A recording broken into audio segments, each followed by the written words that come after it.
I was struggling with the idea that God was male. I'm 18 years old. I'm 18 years old. I'm involved in the feminist movement at the time. And Jesus himself is male, and you are asked as a Christian to worship him. I was struggling, and I felt guilty. Like, how can I question this faith that I have, but at the same time, I was questioning it. I wanted to fix myself. I wanted to fix it. I was disturbed by my struggle. There was a course offered called Introduction to Old Testament. What I could find out was that the professor was a practicing Christian. So I felt safe, like, okay, I can do this. Well, it didn't work out the way I wanted it to, because I took the class, and after 3 weeks of being in the class, I could no longer be Christian. And in the last sujood, I said, oh God, if this Quran, if these are your words, then I'm a Muslim. But if not, I need you to tell me right now, because I really don't want to do this.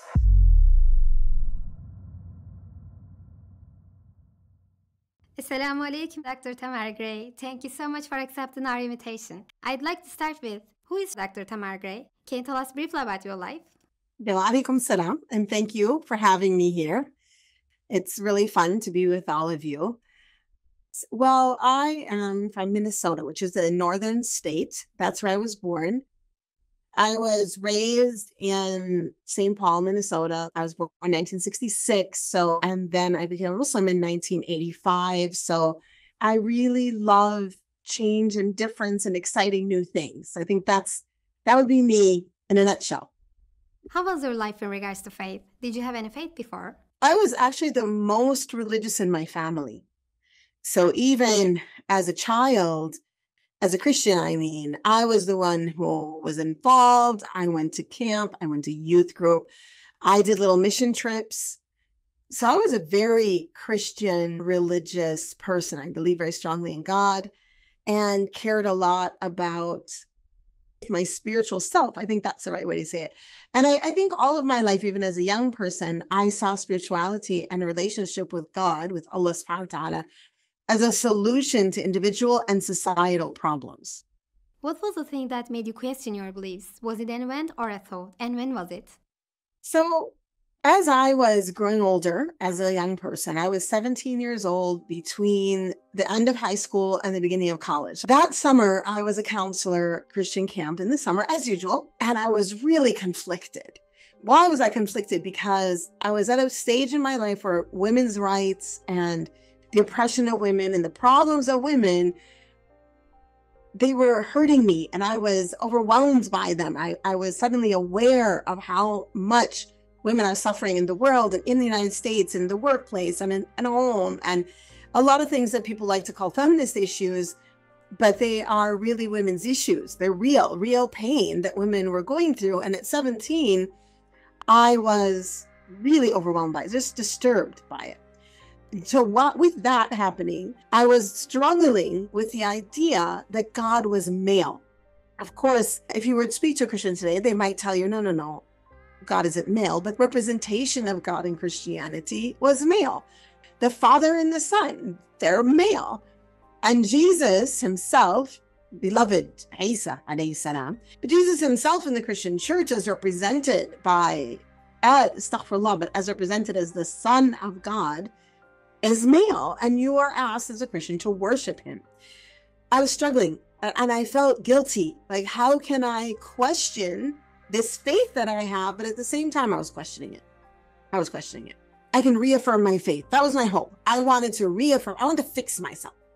I wanted to fix it.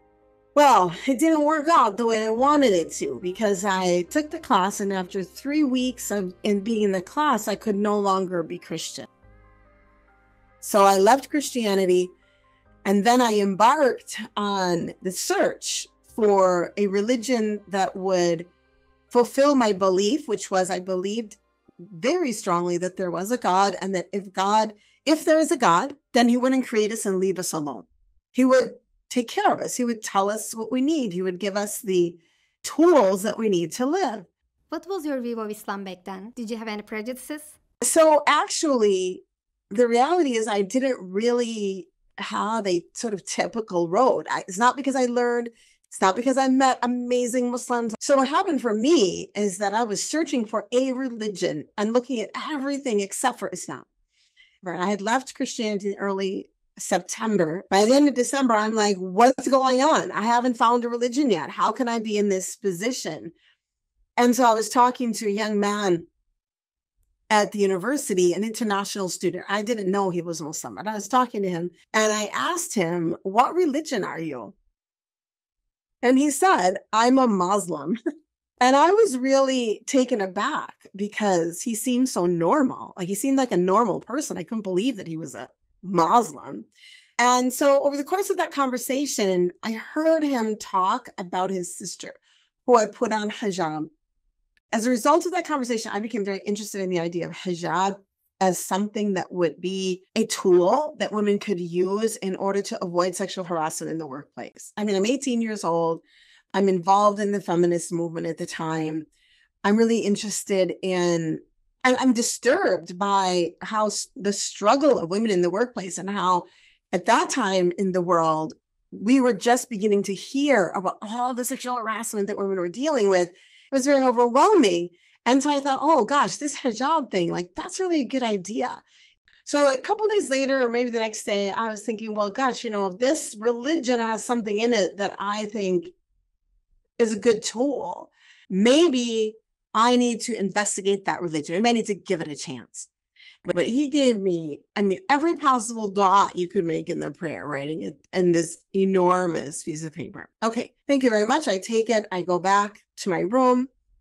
I haven't read the Mus'haf yet. I haven't read the Quran yet. Well, I sit down with the Quran and I say, oh God, let it open to what you want me to read. So it opens up to the verse in Surah Al-Ahzab, إِنَّ الْمُسْلِمِينَ وَالْمُسْلِمَاتِ وَالْمُؤْمِنِينَ وَالْمُؤْمِنَاتِ الْقَانِتِينَ وَالْقَانِتَاتِ to the end of the verse. And I'm just, I'm stunned. I can't believe it. And it's a joke. It's a joke that I tell people now. I think it's so funny because I'm sitting there in my state of being stunned and overwhelmed. And I'm saying to myself, oh my God, Islam has equity between men and women in the faith. So I got up, I took that prayer that the boy gave me, and I took that prayer and I held it in my hand and I did all the movements. And in the last sujood, I said, oh God, if this Quran, these are your words, then I'm a Muslim. But if not, I need you to tell me right now because I really don't want to do this. But in that state of sujood, I knew the Quran was from Allah. Like I knew. So when I raised up my head from that prayer, between me and God, I was Muslim. So that's why it's hard for me to answer, like, how did my view of Islam change? Actually, it didn't change at all because I knew nothing. What impressed you the most about Islam? I guess at that stage, what impressed me most was that the Quran spoke very adamantly and strongly about the position of women in Islam. And no matter what anybody was doing, it seemed to me that Islam had very strong opinion that women matter, that their persons matter, that their life matters, that their happiness matters, that their relationship with Allah is their own and not dependent on other people. And that came from just that verse and a few other verses that I read. I was not yet versed in hardly anything else in Islam. Islam is not the problem. Islam is not the issue here. There are historical issues, cultural issues, personal issues, family issues, and a lack of prayer. And in the spiritual world, an attack of shaitan, a victory, a'udhu billah, for shaitan that is drawing us away from the core practices of our Prophet sallallahu alaihi wasallam. We're looking at a human being who treated women as full people. And it's example after example. And it's really not, it's not a milk bottle approach. Like the Prophet ﷺ did not have a milk bottle approach or Coke bottle approach, meaning that the Prophet ﷺ not only accepted, but encouraged women to each have their own personality. So when we stand up at a minbar, or when anybody stands at a minbar or takes a microphone or is on TikTok or is anywhere where they're saying that the good Muslim women can only be ABC, they haven't studied the seerah. Because if you look at the women around the Prophet ﷺ, we have women like Shifa, who was very brainy, academic, healing type person who had ambition. We have Aisha radiallahu anha. These are names that we say a lot. But Aisha radiallahu anha, who is really the beginning of a long, long sanad of women teachers. And her sort of graduation, if you will, from the school of Muhammad sallallahu alaihi wasallam as a professor, who then began to bring others in and teach them, that is again her personality. And I think it's really important for us to recognize that the Prophet sallallahu alaihi wasallam interacted with women as who they were. It's just ridiculous that today we want all women to be one kind of woman. And we pressure each other. Like if you're not, whatever that type of woman is, like it doesn't even matter. Different groups pressure each other to be one kind of woman. No, Allah created us all differently. And that is where Muslim women are struggling. We're not always interacted with as full human beings. Sometimes we're treated as children. Sometimes we're treated as secondary. Sometimes our opinions are not wanted. That's not how the Prophet interacted with women. Can you describe your personal experience with tahajjud and how it has impacted your faith? So when I became Muslim in 1985, this was pre-Google. So I don't have internet access to learning things. I got to find a book. I got to find a person. And I had some drama with my roommate in becoming Muslim. And so I met some Malaysian sisters on campus and they invited me to live with them. Yay. So I moved in with them. And the first night we prayed Isha. So we prayed Isha, and as we finished, I immediately took off my prayer clothes, and she turned to me and she said, "Aren't you going to pray witr?" I had never heard of witr. I had no idea what she was talking about. What is witr? I don't know. But I didn't know what to say because I was like, I guess my 18-year-old self did not want to look dumb. So I just went quiet. And then she said, "Oh, you prayed after tahajjud." I was like, "What is tahajjud?" I had no idea what either one of these things are. But I said, "Yeah, that's right. I prayed after tahajjud." And so she said, "Shall I wake you?" And I said, "Yeah, wake me." Of course, I don't know what is going on. I don't know what is going on. I frantically start looking in my books. So like, I'm just looking, trying to figure out what these things are. And then, yeah, she woke me up for tahajjud and I started praying tahajjud. I would say that tahajjud is the keystone habit. When you have tahajjud, you're not going to miss your photo prayers. When you have tahajjud, it is a keystone habit for a spiritual life. I mean, and I always say it doesn't have to be an hour. It can be 2 rak'ahs before Fajr. You can pop out. You're going to get up for Fajr anyway. Pop up 10 minutes before and jump, make wudu, and pray 2 rak'ahs. It will change your life. So yeah, very, very important. I'm blessed and grateful to those beautiful Malaysian Muslim sisters who had the guts to say to this brand new Muslim, "Are you praying tahajjud?" After witnessing what is happening in Gaza, many non-Muslims have become interested in Islam. How do you see the future of Islam in the world? And I think that what we're seeing in Gaza is we have a window into Muslims really acting like Muslims, mashallah, mashallah, mashallah. And so that is why we are seeing people coming to Islam. What we need then is for the rest of us to pull ourselves together so that...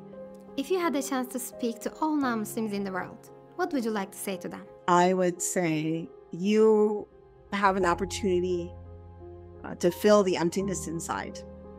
Islam can answer all of your questions about what happens after death, all of those questions of things that I was so unsure of, so that there's just no clarity about. Islam answers these questions and gives you purpose and a map for existence. And so you can fill that space inside that is empty and yearning for God. Islam is a real option, is a real solution for that emptiness. And I pray for you that you find that fulfillment. If our Prophet, peace be upon him, entered the door right now, what would you like to say to him? I would ask him how I'm doing, I guess. I would ask for him to speak to me as though I were a Sahabiya, and to call upon me to live that life. I would ask him to correct the mistakes I'm making, to align me with their lives, and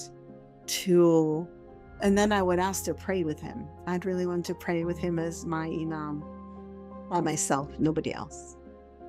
Yeah. Dr. Tamara Gray, it was such a pleasure to meet you. Thank you so much for your time.